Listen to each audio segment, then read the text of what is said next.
yun ang, paano mo paniniwalaan yan? Unang-una, sa nangyari sa buhay ko, talagang kahit ano pang gawin nila, hindi na nila ako mapapaniwala. Oho. Talagang mawalan ng galang sa kanila, ano. Talagang maring talagang magagaling sila lahat. Nasa inyo na po lahat ang katangian. Ngunit dahil po sa ginawa ninyo na panlilinlang sa mga Pilipino, at napatunayan naman po, ang Exhibit A, ako po.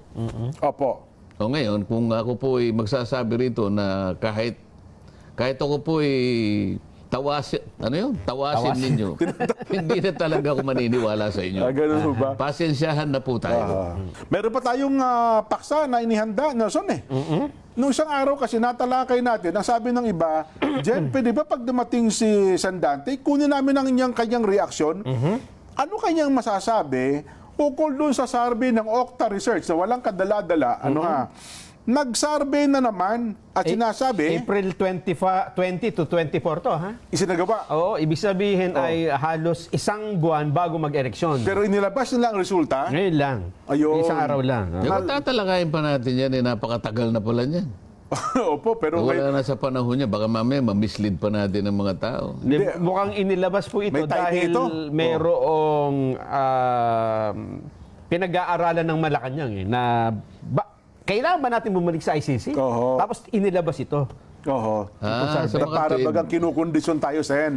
sangayon sa Okta Research Survey, ilan ba daw ang Ay pumapanig? lumilitaw na po na 57% ng mga Pilipino ang nagsabing pabor sila na bumalik tayo sa pagiging kasapi ng International Criminal Court o ng ICC.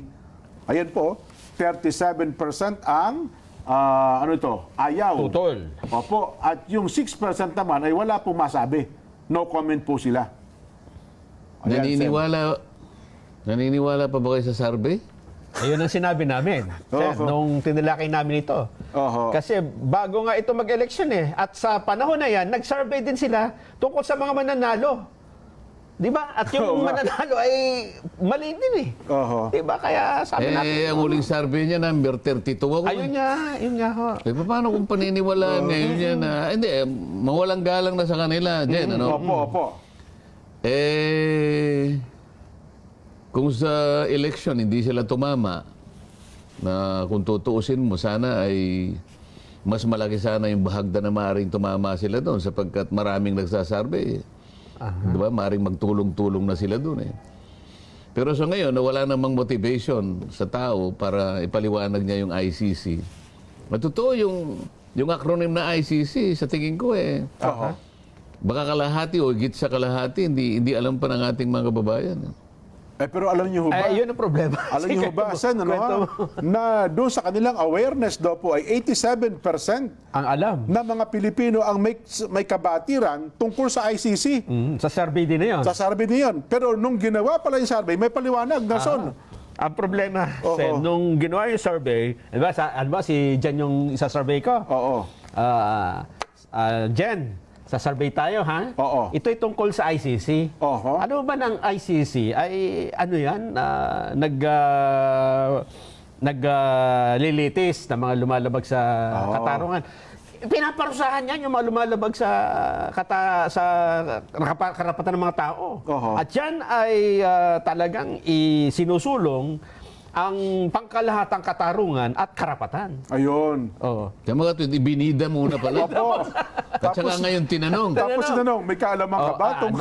Alam mo ba kung anong tungkol sa ICC? Walang ganun Ayun Iyon ay kabaligtaran ng tunay na hangarin ng isang survey. Oho. Yung isang survey, hindi ka nga magpapakita ng kahit anong Oho. ng kahit anong bias. Opo. Pati pagmumukha mo, kinakailangan maging neutral ka Kung kinakailangan magsuot ka na lang ng simple para hindi ka mahalata, gawin mo lahat, pati pagsasalita mo, para sa ganun maiwasan mo na meron kang kinakampihan. Oho. Ganun ang dapat ang survey. Kasi kailangan magpakaingat ka Ngayon, kung pinaliwanag, pinaburan muna, tsaka sila nagtanong, anong klaseng survey yun? Ayun. Di ba? Oho. So leading.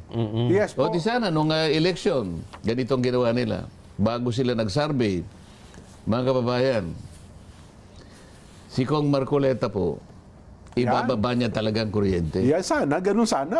Tatanggalin niya yung 12% VAT. Oho. at lahat ng gumagamit ng 2,000 plus pababa, ay talagang ililibre na yan. Ililibre na, oo. Wawasakin niya yung corruption na yan. Oo. At yung mga farmers na yan, talagang yung interest nila, talagang hindi sila iiwanan yan sapagkat siya naging isang magsasaka. Aha. Oo. O, iboboto niya ba?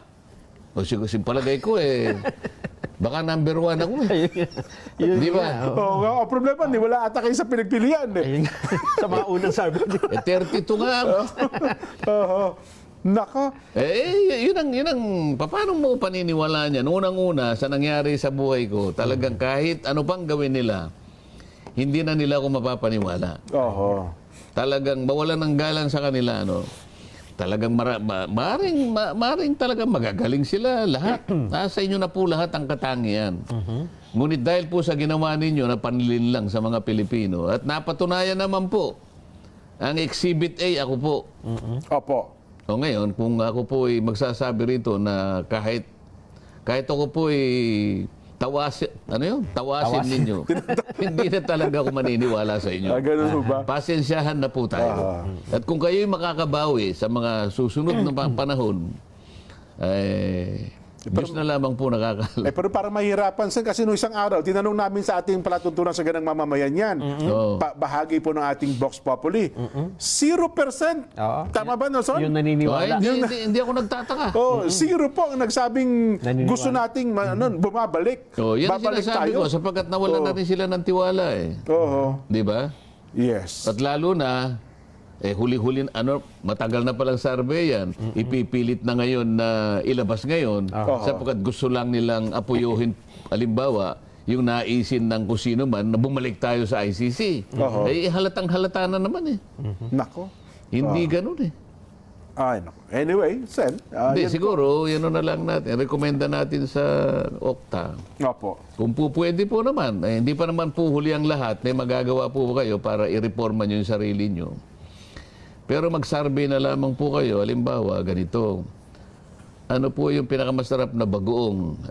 Yung munamon na ginagawa sa Urdaneta, Pangasinan? Yan, oh. O yung padas na bagoong na ginagawa sa La Union? Yung mga Ayan, ganun po. opo, nako. Baka po magtagumpay kayo riyan at malay po natin, makabawi po kayo. O kaya yung isama yun, bagoong balayan sa Batangas Ay, naman yan. Balayan, Batangas. Lahat yan. ng uri ng bagoong, pag i-compete natin at tanungin natin ang mga kababayan na alin ang mas nagugustuhan nila Ayan. sa mga uri ng bagoong na ginagawa sa ating bansa. Oho.